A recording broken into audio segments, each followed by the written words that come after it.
Hey guys, it's me David and welcome back to another review, and today I have the next LEGO Star Wars Ultimate Collector Series set launching on May the 4th of 2022. It is indeed the Luke Skywalker's Landspeeder, not Luke's Landspeeder, Luke Skywalker's Landspeeder. The set number is 75341. It's going to have 1,890 pieces. It is indeed an 18 plus set, and it's going to retail for $200 again, launching on May 4th, technically May 1st for those of you who are VIP members on lego.com. All right, so let's get into this review, guys. First off, we have to address the fact that it is indeed Luke Skywalker's Landspeeder, and a lot of the LEGO Star Wars community, at least from the online community that I've seen, is not thrilled about this being the next UCS set, and justifiably so. We haven't gotten that many prequel UCS sets over the years. Getting the UCS gunship last year in 2021 was a big deal because it was a $350 prequel UCS scaled set. And while the minifigures fell a little flat, the set was amazing. And so when you have this elevation of, okay, this is what the LEGO Star Wars team can do when they do a prequel set, and you start thinking about all the prequel vehicles that could be made, all of these different vehicles from the prequels really come alive once you see that it's possible, and I get that perspective. But then there's also the fact that we still haven't gotten the sequel set. So honestly, I don't want this to turn into a giant argument about original trilogy sets versus prequel sets versus sequel sets. That's a whole nother discussion. But indeed, we have what is Luke Skywalker's Landspeeder, and from what the LEGO Star Wars design team, who I did get a chance to speak with, told me is that it is apparently requested by LEGO Star Wars fans. And I think who they're talking about is maybe the less socially active fan, maybe someone who's skews a little bit older, who might have been around to see A New Hope back in the day, and there's nothing wrong with that. I mean, I know if I saw A New Hope all the way back in 1977 and that movie blew my mind, and seeing like a Landspeeder or the TIE Fighter or all these different vehicles in that movie that are now very iconic, it would be really cool to see this made out of Lego if you've been collecting for the last 20 plus years that LEGO Star Wars has been around. So while I'm not trying to justify the fact that this set exists, it does make sense from a certain point of view, if you catch my drift. So we're going to review this set, and I'm going to be fair. I mean, it looks really good. I have to admit, when I first opened this set up, I was very impressed. Look at that giant windshield piece. That looks really cool. I love the color scheme. It's not white, gray, or black. It's something different. It's nice to see color in the Ultimate Collector Series range, and I get it. The gunship has like some green and some dark red, but it skews mostly white, and so having something completely different color-wise is always nice on your shelves. You know me, I like to change up color and have a little bit of an aesthetic on my shelves, so this is a nice change. Now without ado, guys, let's go ahead and get into the in-depth. Now diving into the X-34 Luke Skywalker's Landspeeder. I gotta admit, the build was actually very fun and enjoyable on this set, but first let's talk about the minifigures. First off, we are getting the same normal farm boy Luke that we've gotten in previous sets. There's nothing new or exclusive about this Luke Skywalker minifigure, which is quite unfortunate. I would have liked some side leg printing for that figure. But what is new and exclusive is this C-3PO minifigure, which has a singular dual molded leg, which I've never seen on a LEGO Star Wars figure until now, and side leg printing and arm printing. This is the best C-3PO minifigure we've ever gotten. Now, I do also want to compare this to the brand new Diorama series C-3PO minifigure that is also launching right alongside the Landspeeder set, which is strange that there's two new versions of C-3PO, one with just arm printing and one with arm printing and leg printing. Now, moving on to the set, first off, this is how the Landspeeder attaches to the included stand. It just simply attaches to the bottom at two different points. It's very easy to take it on and off, which is very enjoyable if you want to swoosh the Landspeeder around the room, which is, I'm not going to lie, it's very swooshable. From different angles, as you can see, it is very accurate, very highly detailed for an Ultimate Collector Series set, which is to be expected, of course.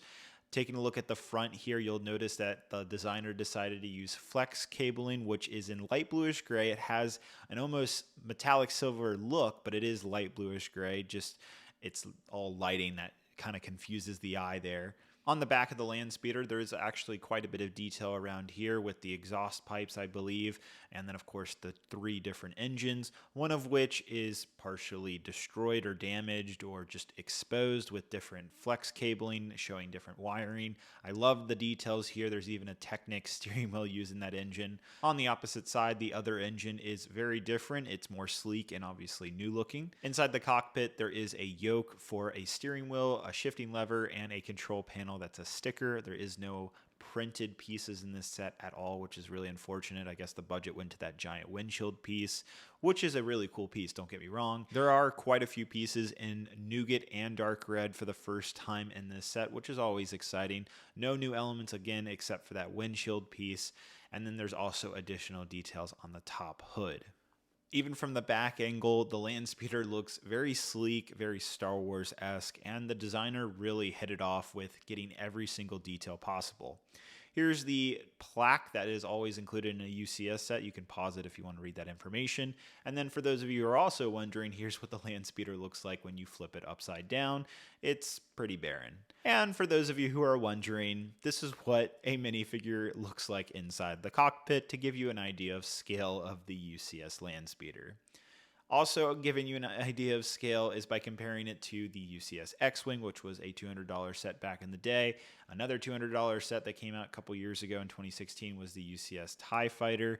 And then, of course, most recently we had the UCS gunship from last year. And you can see that the UCS Landspeeder comparatively is pretty big, but not massive amongst these other UCS sets. It does compare pretty well to this $130 or $160 First Order Star Destroyer, which are about the same length to each other. Overall, all the details that you would expect on a UCS Landspeeder are here. It's a very well designed vehicle, and I'm pretty impressed. So coming off that, what are my thoughts on Luke Skywalker's Landspeeder? Do I recommend buying this? Is it a good set? Why does it exist? Lots of questions to be answered here. First off, as a set, objectively, it is a very good Ultimate Collector Series set. The design, the aesthetic is very nice. I really like it, actually. I think it's a good set. I really do. Now, should this have been the next Ultimate Collector Series set that LEGO makes? I think that's up for debate, for sure. I think that's definitely up for debate, actually. I mean, it is very strange that you see all these fans request prequel sets. We finally get the UCS gunship in 2021. I get it. They made an AT-AT later that year. That was fantastic. I love this set right here. That was universally loved because everybody seems to like that vehicle.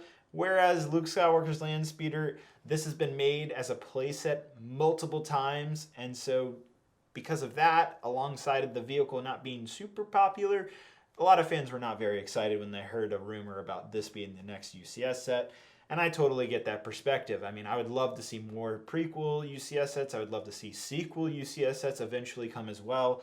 But to be fair, this is very different from any UCS set that we've gotten in recent years. It's not a, X-Wing Starfighter. It's not a UCS gunship. It's not a Walker. It's a Landspeeder. We've never gotten a Landspeeder set per se as a UCS set, so it is a little bit different. Personally, what really draws me to the set is just the fact of the color scheme. I really like the colors. This nice nougat and dark red color with the dark grays, that looks really nice, and it looks pleasing next to the other UCS sets when you have lots of grays, whites, and blacks. This is a nice standout and kind of creates a bit of contrast on your shelves. I know a lot of LEGO Star Wars fans probably don't think that way, but I actually do, and I kind of like this set because of that. Now, is this set worth that $200 price tag?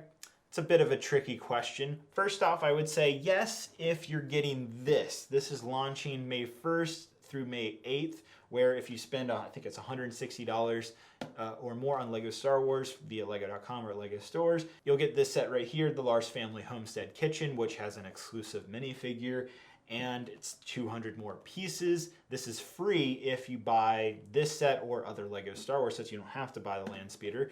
But if you're getting or thinking about getting the Landspeeder, this as an added incentive definitely makes me feel inclined to say that it is indeed worth $200. Now, if it's after May 8th that you're watching this review, I'd say without the Lars Homestead as an added incentive, this is a bit of a tough sell for me. I do think this C-3PO minifigure adds a bit of value to this set. If they never include this version into any other set, there'll definitely be longevity to this set having a lot of value. Now, if for some reason C-3PO, this specific version of the minifigure, pops into another set, then I don't think it'll be as valuable and elusive of a set, which is unfortunate, where you shouldn't have to rely on minifigures to feel the need to buy a set. For example, the UCS gunship. I recommended that set simply because the build was amazing, not because of the minifigures. Whereas with the Luke's Landspeeder, it's a little bit of a flipped scenario where you're probably not as interested in the set, and you might be more interested in the exclusive minifigures. It's kind of strange, actually, if you think of it that way. But I come back to the fact that it is a very nice set. So whether you like the set or not, it's up to you whether you want to purchase it, and let LEGO know that way. I mean, if you don't like Luke Skywalker's Landspeeder, vote with your wallet, okay? If you don't like the set, don't buy it. If you do like the set, buy it. And if you do buy it, I do think you're getting a good set. It's well built, it looks very nice, it comes with an exclusive minifigure, and if you happen to be buying it during the May the 4th promotional period, you're getting another exclusive minifigure and set that kind of matches alongside this set as well. So that's it, guys. Let me know what you think of Luke Skywalker's Landspeeder. I probably have an idea of what some of you are going to say down in the comments below.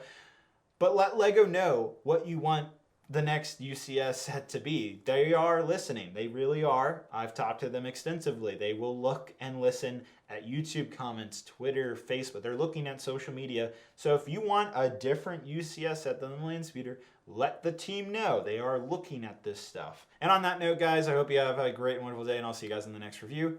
Bye-bye.